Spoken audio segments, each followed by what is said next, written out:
Hello दोस्तों, कैसे हैं आप सभी। आज हम जिस कहानी के बारे में बताएंगे आपको, वह प्रेमचंद जी के द्वारा लिखी गई कहानी है कफन। अगर हमारा यह प्रयास आपको अच्छा लगता है तो मेरी चैनल को सब्सक्राइब, लाइक और शेयर कर सकते हैं। तो शुरू करते हैं प्रेमचंद के द्वारा लिखी गई कहानी कफन। झोपड़ी के द्वार पर बाप और बेटा दोनों एक बुझे हुए अलाव के सामने चुपचाप बैठे हुए हैं और अंदर बेटे की जवान बीवी बुधिया प्रसव वेदना से पछाड़ खा रही थी। रह रहकर उसके मुंह से ऐसी दिल हिला देने वाली आवाज निकलती थी कि दोनों कलेजा थाम लेते थे। जाड़ों की रात थी, प्रकृति सन्नाटे में डूबी हुई, सारा गांव अंधकार में लय हो गया था। घीसू ने कहा, मालूम होता है बचेगी नहीं, सारा दिन दौड़ते ही गया, जा देख तो आ। माधव चिढ़कर बोला, मरना ही है तो जल्दी मर क्यों नहीं जाती, देख कर क्या करूं। तू बड़ा बेदर्द है बे, साल भर जिसके साथ सुख चैन से रहा उसी के साथ इतनी बेवफाई। तो मुझसे तो उसका तड़पना और हाथ पांव पटकना देखा नहीं जाता। चमारों का कुनबा था और सारे गांव में बदनाम। यीशु एक दिन काम करता तो 3 दिन आराम। माधव इतना कामचोर था कि आध घंटे काम करता तो घंटे भर चिलम पीता, इसलिए उन्हें कहीं मजदूरी नहीं मिलती थी। घर में मुट्ठी भर भी अनाज मौजूद हो तो उनके लिए काम करने की कसम थी। जब 2-4 फाके हो जाते, घीसू पेट पर चढ़कर लकड़ियां तोड़ लाता और माधव बाजार में बेच आता, और जब तक वे पैसे रहते दोनों इधर उधर मारे मारे फिरते। जब फाके की नौबत आ जाती तो फिर लकड़ियां तोड़ते या मजदूरी तलाश करते।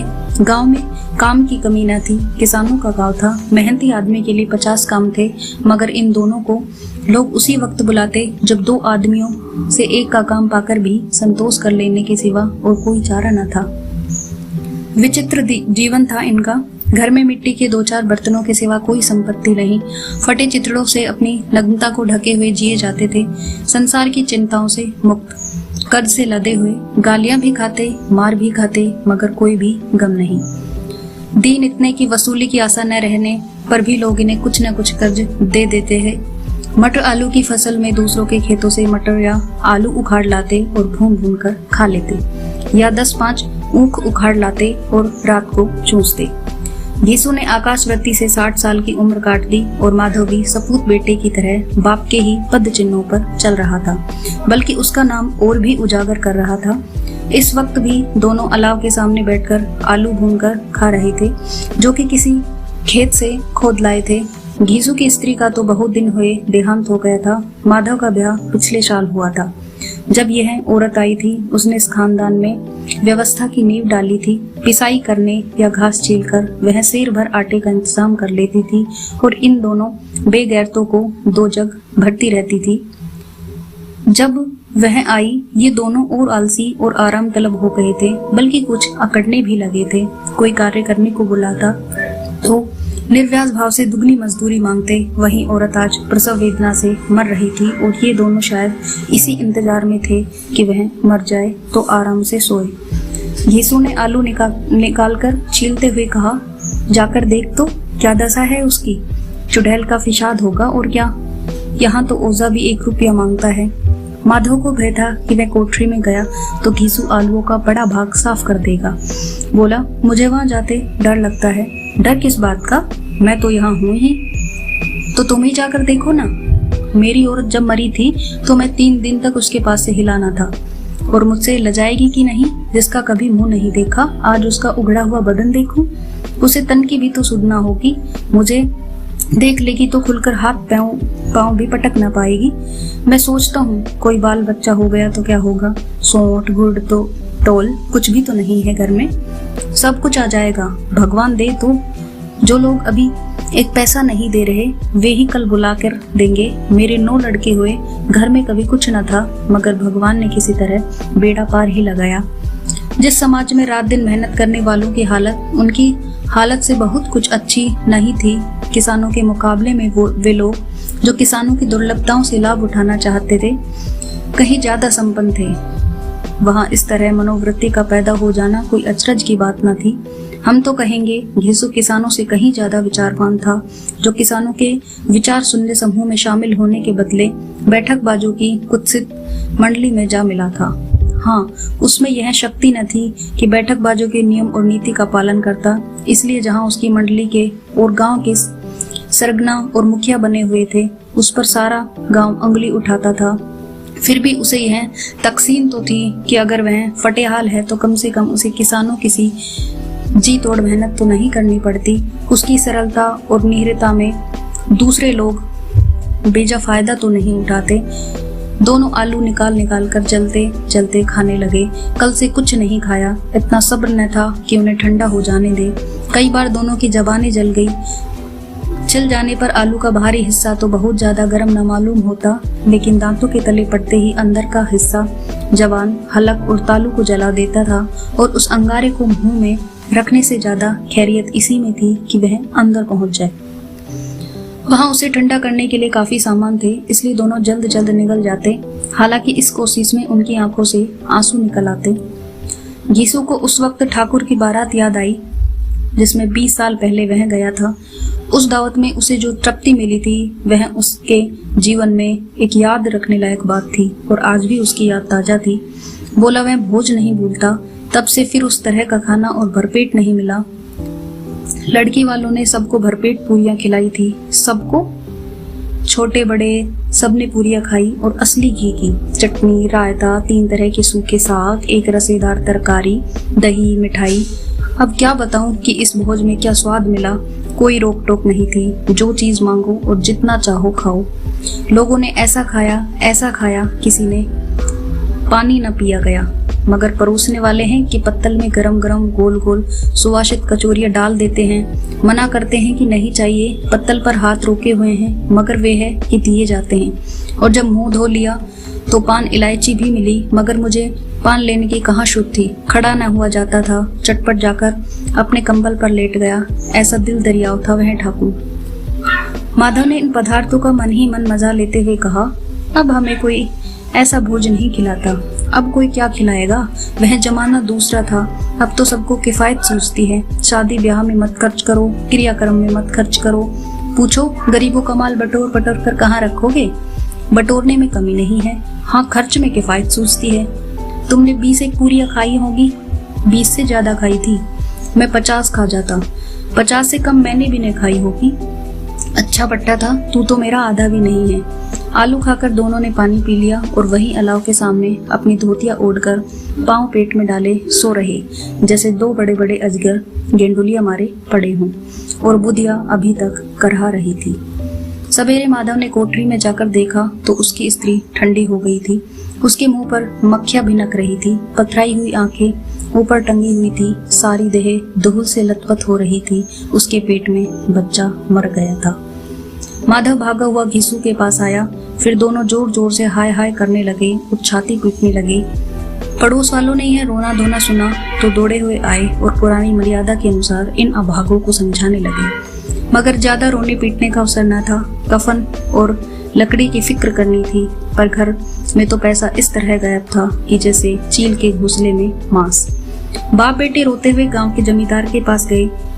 वह इन दोनों की सूरत से नफरत करते थे। कई बार इन्हें अपने हाथों पीट चुके थे चोरी करने के लिए, वादे पर काम पर न आने के लिए। पूछा, क्या है बेबे गिसवा, रोता क्यों है? अब तो तू कहीं दिखाई भी नहीं देता, मालूम होता है इस गांव में रहना नहीं चाहता। यीशु ने जमीन पर सिर रखकर आंखों में आंसू भरे हुए कहा, सरकार बड़ी विपत्ति में हूँ। माधव की घरवाली रात को गुजर गई। रात भर तड़पती रही सरकार। हम दोनों उसके सिरहाने बैठे रहे, दवा दारू जो कुछ हो सका सब किया, मगर वह हमें दगा दे गई। अब कोई एक रोटी देने वाला भी न रहा मालिक। तबाह हो गए, घर उजड़ गया। आपका गुलाम हूँ, अब आपके सिवा कौन उसकी मिट्टी उठेगी। आपके सिवा किसके द्वार पर जाऊं। जमींदार साहब दयालु थे, मगर घीसू पर दया करना काले कंबल पर रंग चढ़ाना था। जी मैं तो आया कह दूं, चल दूर हो यहाँ से। यूं तो बुलाने से भी नहीं आता, आज जब गरज पड़ी तो आकर खुशामद कर रहा है।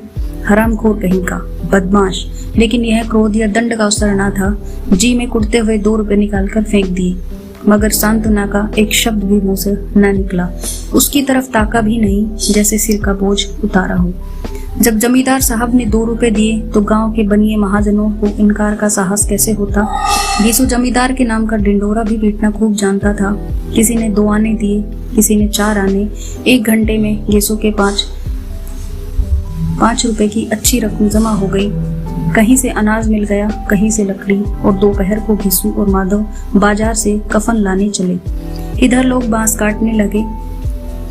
गांव की नरम दिल स्त्रियां आकर लाश को देखती थी और उसकी बेकसी पर 2 बूंद आंसू गिराकर चली जाती थी। कैसा बुरा रिवाज है कि जिसे जीते जी तन ढकने को चिथड़ा न मिला, उसे मरने पर कफन चाहिए। कफन लाश के साथ जल ही तो जाता है, और क्या रखा रहता है। यही 5 रुपए पहले मिलते तो कुछ दवा दारू कर लेते। दोनों एक दूसरे के मन की बात ताड़ रहे थे। बाजार में इधर उधर घूमते रहे। कभी इस बजाज की दुकान पर गए, कभी उसकी दुकान पर।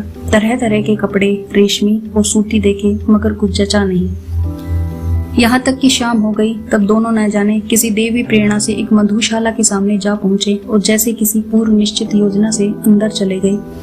वहां जरा देर तक दोनों असमंजस में खड़े रहे। फिर घीसू ने गद्दी के सामने जाकर कहा, साहू जी, एक बोतल हमें भी देना।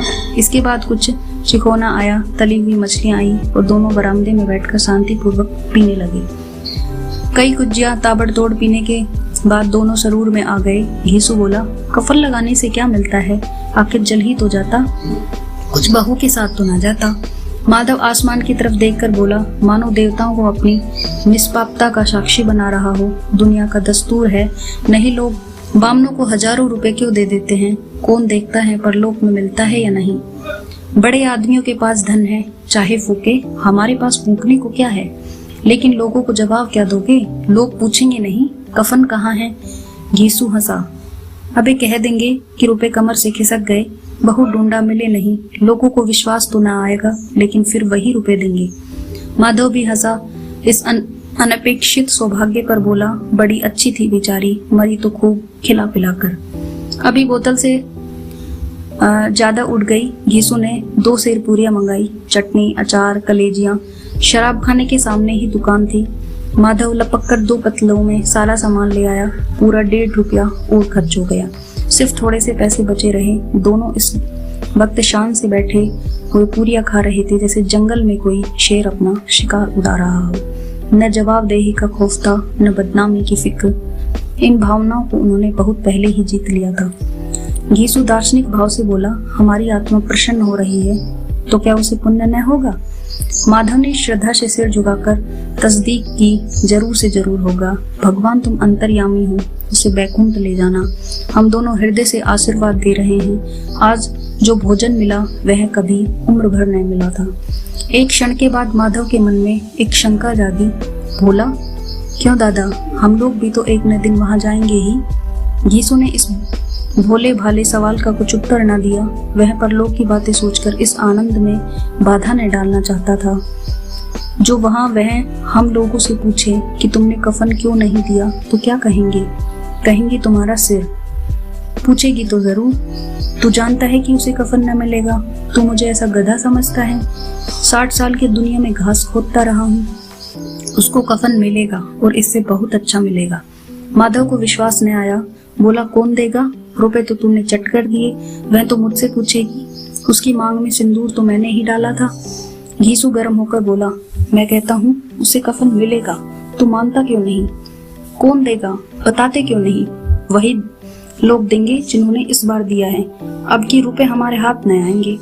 जो जो अंधेरा बढ़ता था और सितारों की चमक तेज होती थी, मधुशाला की रौनक भी बढ़ती जाती थी।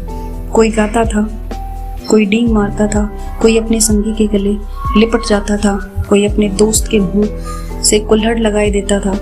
वहां के वातावरण में शरूर था, हवा में नशा। कितने तो यहाँ आकर एक चुल्लू में मस्त हो जाते। शराब से ज्यादा वहां की हवा उन पर नशा करती थी, जीवन की बाधाएं खींच लेती थी और कुछ देर के लिए वे भूल जाते थे कि वे जीते हैं या मरते हैं, या न जीते हैं न मरते हैं। और ये दोनों बाप बेटा अब भी मजे से लेकर चुस्कियां ले रहे हैं। सबकी निगाहें इनकी ओर जमी हुई थी। दोनों कितने भाग्य के बली हैं। पूरी बोतल बीच में है। भरपेट खाकर माधव ने बची हुई पूरियां की पत्तल उठाकर एक भिखारी को दे दिया, जो खड़ा इनकी और भूखी आंखों से देख रहा था। और देने के गौरव, आनंद और उल्लास का उसने अपने जीवन में पहली बार अनुभव किया। यीशु ने कहा, ले जा, खूब खा और आशीर्वाद दे। जिसकी कमाई है वह तो मर गई, पर तेरा आशीर्वाद उसे जरूर पहुंचेगा। रोए रोए से आशीर्वाद दे, बड़ी गाड़ी कमाई के पैसे हैं। माधव ने फिर आसमान की तरफ देखकर कहा, वह वैकुंठ में जाएगी दादा, वह वैकुंठ की रानी बनेगी। यीशु खड़ा हो गया और जैसे उल्लास की लहरों में तैरता हुआ बोला, हाँ बेटा, वैकुंठ में जाएगी। किसी को सताया नहीं, किसी को दबाया नहीं, मरते मरते हमारी जिंदगी की सबसे बड़ी लालसा पूरी कर गई। वह नई वैकुंठ में जाएगी तो क्या ये मोटे मोटे लोग जाएंगे जो गरीबों को दोनों हाथों से लूटते हैं और अपने पाप को धोने के लिए गंगा में नहाते हैं और मंदिरों में जल चढ़ाते हैं। श्रद्धालुता का यह रंग तुरंत ही बदल गया। अस्थिरता नशे की खासियत है। दुख और निराशा का दौरा हुआ।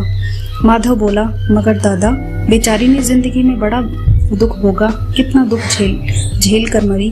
वह आंखों पर हाथ रखकर रोने लगा, चीखे मार मार कर। यीशु ने समझाया, क्यों रोता है बेटा? खुश हो कि वह माया जाल से मुक्त हो गई, जंजाल से छूट गई। बड़ी भाग्यवान थी जो इतनी जल्द माया मोह के बंधन तोड़ दिए। और दोनों खड़े होकर गाने लगे, ठगनी क्यों नैना झमकावे ठगनी। पियक्कड़ों की आंखें इनकी ओर लगी हुई थी और ये दोनों अपने दिल में मस्त गाते जाते थे। फिर दोनों नाचने लगे, उछले भी, कूदे भी, गिरे भी, मटके भी, भाव भी बनाए, अभिनय भी किए और आखिर नशे में मदमस्त होकर वहीं गिर पड़े। तो ये कहानी थी प्रेमचंद जी के द्वारा लिखी गई कफन।